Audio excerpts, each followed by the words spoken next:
Hi everyone, Sage Topaz here. Thank you so much for clicking on my video. I really appreciate it. I hope everyone is having a wonderful day and staying safe. So today I'm going to be reading a sample from my book, Energy Teens. And Energy Teens is a kids novel. It's an action adventure, science fiction, fantasy kids novel. It has comedy, it has drama. It's a really fun and entertaining book. And I would say it's for older kids, like maybe from ages 10 and up, just because there's some mild violence in the book. And by mild violence, I mean, there's sword fighting in the book. There's a scene where the kids have to stop a bank robbery, and there's like scenes where they're fighting and using their powers. So that's why I'd say that there's some mild violence in the book. So yeah, I'd recommend it from ages 10 and up. Yeah, but the main story of the book, it's about these four best friends, these teenagers, Clay, Sandy, Asher, and Eleanor, and they're just regular high school kids, and their lives are completely changed when they come across the powers of Mercury, Jupiter, Saturn, and Neptune. And they have to also stop this evil person who wants to use these powers for, his own benefit. He wants to take these powers to become powerful and take over the world. And yeah, there's so much more to it as well, but that would be the main summary of the book. So yeah, let me get right to it. I don't know if there might be two parts in this video because the sample is kind of long. And as usual, I illustrated the cover art. Oh wow, it is blurred. Okay, well, if you click on the link, which I'm going to put in this video, you can see the cover art that I made for the book. But yes, I did illustrate the cover art. And without further ado, let's get into Energy Teens. Hope you guys like it. And if you like it, like I said, you can click on the link and you can buy it. All right. Energy Teens. Chapter 1. A really long time ago, something really weird happened. They were very strong quakes that happened at the same time on four planets. Those planets were Mercury, Jupiter, Saturn, and Neptune. The quakes were so powerful that they caused pieces of the planets to break off. Four broken pieces of Mercury, Jupiter, Saturn, and Neptune fell to the planet Earth. They landed in a small village. When the pieces fell, there was a loud boom noise. The villagers saw what happened, and they were wondering what dropped from the sky. A little boy wanted to run out of his hut to see what had crashed. His mom stopped him. She protectively held him. "We're not going out there, son. It could be dangerous," she said. "The village warriors will take care of it." "Aw, Mom," said the boy, disappointed that he couldn't go investigate. The four village warriors, Yara, Iro, Nani, and Ko, protected the village. They also protected the king, queen, and princess of the village. The village warriors walked up to where the fallen pieces had landed. One of the warriors stretched out her hand to grab the pieces. "Careful, Nani," said Ko. "Those things might be dangerous." "They might also be evil," said Yara. "I am not afraid. I am one of the warriors of this village. My duty is to protect the royal family and the people of this village, and that means that I have to put my life at risk sometimes. Like now," said Nani. Nani took a deep breath, and then she slowly stretched out her hand to pick up a piece. The other warriors held out their bows and arrows and swords. They wanted to protect Nani just in case the pieces were evil. Something bad might come out of those pieces and try to attack. Nani picked up a blue piece and stared at it. Just then, her whole body started glowing a light blue color, and her dark brown eyes turned ice blue. "Nani, what's wrong?" screamed Ko in fear. "I don't know what is happening to me," said Nani. I feel I feel so much power." Nani stretched out her hand towards a tree that was nearby. She shot out a big block of ice from her hands, which froze the tree. "What the?" said Iro, surprised. The warriors were shocked. Did Nani just freeze a tree? Just then, the blue glow disappeared and her eyes were dark brown again. Nani was back to normal. "Nani, are you okay?" asked Ko, who ran up to her and put his arm around her shoulders. Yara and Iro also came up to Nani to check up on her. "I am fine. That power, I could control it," said Nani. "What are those things?" asked Yara. "Did they come from the gods?" "The village elder would know," said Iro. The warriors put the planet pieces in a satchel and took them to the village elder. The village elder was 150 years old, and he was the wisest man in the whole village. He knew exactly what those pieces were. Ah, said the village elder, picking up a gray piece. This broken fragment is from the planet Mercury. The orange one is from Jupiter. This yellow one is from Saturn, and the blue piece is from Neptune. Great elder, why did the pieces not affect you when you picked them up? Asked Ko. When I touched the Neptune piece, I was able to shoot ice out of my very hand, said Nani. We had to use sticks to push the pieces in the satchel so that we wouldn't touch them, said Yara. I know how to control magic, even powerful magic from these pieces. I am an old man. I had many years to learn the art of magic, said the elder. We can use the power of these planets to protect the village even more. Kings from different villages have been attacking, trying to take over our home. With these pieces, they will no longer be a threat to us, said Ko. The village elder crafted the pieces into rings. It was a smart idea to wear the pieces as rings. The village warriors could wear the rings all the time. Also, they would never lose their rings. Nani had the power of Neptune. Ko had the power of Saturn. Yara, the power of Jupiter, and Iro, the power of Mercury. The warriors were even stronger than ever.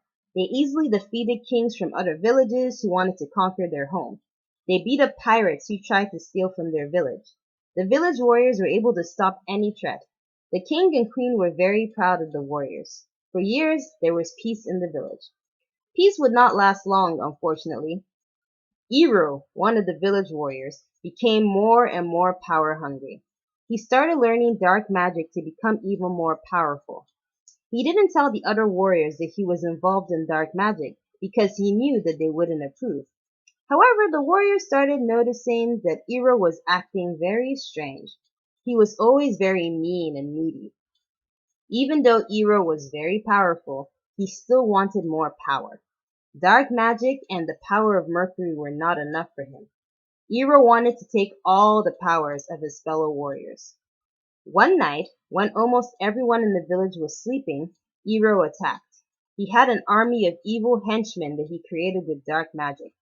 Iro and his henchmen used their powers to start fires in the village. The village was in complete chaos. The villagers were screaming in fear and running away. The village warriors were shocked and sad that their friend Iro betrayed them. It was a difficult battle, but Iro and his henchmen were defeated. Unfortunately, Nani and Yara did not survive the fight. Ko went up to Iro, who was lying on the ground. Iro was a bit tired and injured from fighting. Ko grabbed Iro's hand. Ko grabbed Iro's hand. He quickly pulled off Iro's mercury ring from his finger. Ko angrily pointed his sword at Iro's face. Nani and Yara are dead because of you, screamed Ko. How could you do this to us? I thought we were friends, family. You will pay for your betrayal. Iro started laughing, a sinister laugh. Ha ha ha ha ha ha ha. He stood up. I don't care about having friends. I don't care about this village. All that matters to me is having absolute power, said Iro with an evil smile. Ko looked at Iro in shock. He couldn't believe that Iro didn't even care about his actions. You may have defeated me today, but I will not stop until I have all the rings. And with all that power, I will rule the world, said Iro. Iro laughed menacingly, and then all of a sudden fire appeared around him and he disappeared. Ko sadly looked around his village. Homes, farms, and the marketplace were on fire. Ko stared at the villagers who were pouring buckets of water to stop the fires.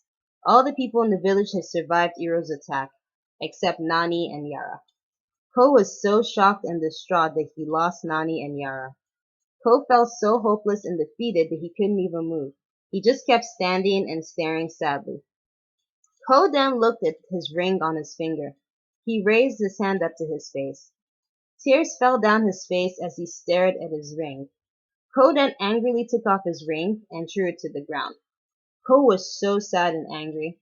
He was so upset that he flung his ring in frustration. He kept on sobbing.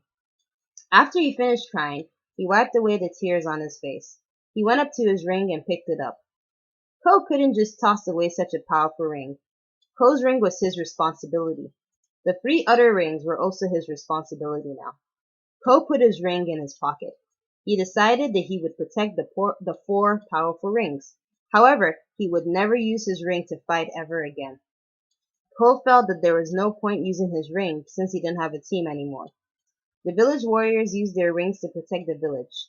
Now that the warriors were destroyed, Ko didn't want to use his ring. The rings were a team effort, and he didn't want to use his ring without his team. He felt that it would be wrong to use his ring without the rest of the village warriors.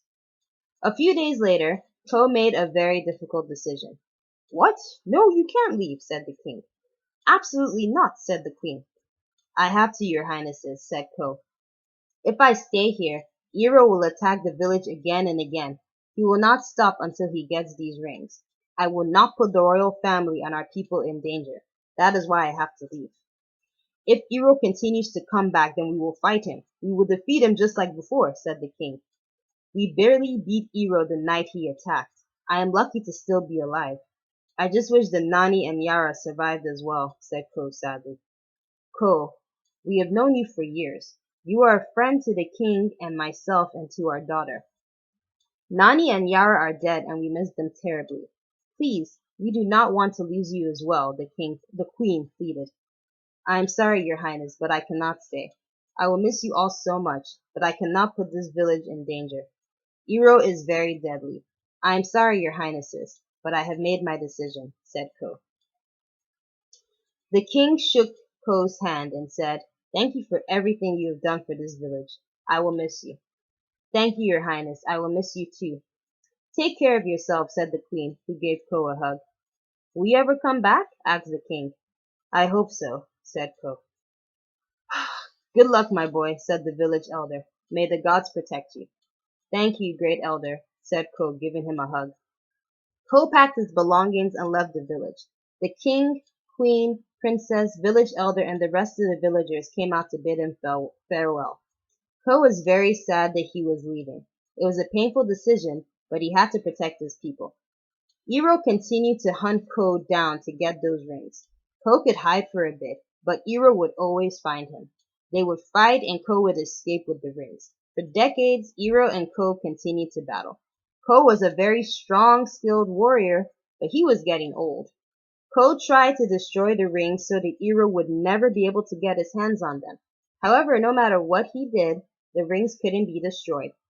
Ko thought of burying them somewhere, but he was afraid that Iro would find them. Ko lived a hard life, but he was not giving up. He would continue to protect these rings for as long as he lived. He was going to defeat Iro once and for all and avenge Nani and Yara. Excuse me. Alright, so that was the end of chapter 1, and it is getting... Oh, wow, okay, so, yes, I knew it was going to be long. So, the next sample is chapter 2, and I'll see you in the next video.